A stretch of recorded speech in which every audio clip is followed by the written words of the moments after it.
আমি সমূহ অসমবাসী আৰু আমাৰ ডিলিঙা ছয়খন গোৱাৰেজ আমি সকলোকে আমাৰ লাঙামৰা মন্দিৰ তৰফৰ পৰা আমি নমস্কাৰ জনাইছোঁ আৰু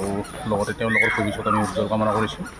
আমাৰ বিশেষ একো নাই, আমি যোৱাবেলিকে দৰে এইবেলিও 46তম আমি আমাৰ ডিলিঙা লাঙাবঢ়া সাংস্কৃতিক গোৱাৰেজৰ পূজাখন আমি মনোনীত কৰিছোঁ আৰু ইতিমধ্যে আমি 11টা কাৰ্যসূচীলৈ আমি 3 জোৰা কাৰ্যসূচীৰে আমি কাৰ্যকাল উপনীত কৰি দিছোঁ। ইতিমধ্যে আমাৰ মাজত উপস্থিত হ'ব আমাৰ মঞ্চ বোধক হিচাপে আমি আমন্ত্ৰণ জনোৱা আমাৰ নগৰমল স্বৰ্গীয় ডাঙৰীয়া।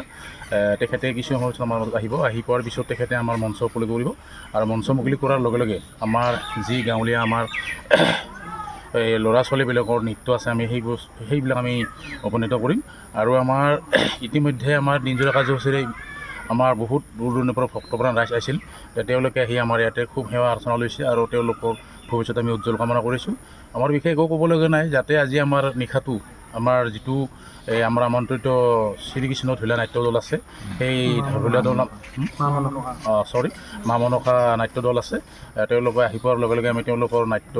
দল আমি আৰম্ভ কৰিবৰ কাৰণে আমি অনুৰোধ জনাম আৰু সমূহ ৰাইজে আহি যাতে আমাক ভাল দিহা পৰামৰ্শ দিয়ে আৰু শান্তি শৃংখলা বজাই ৰাখি যাতে আমাৰ কাৰ্যসূচীটো উপনীত কৰে। আমাৰ এইখিনি ক'বলগীয়া বিশেষ ক'বলগীয়া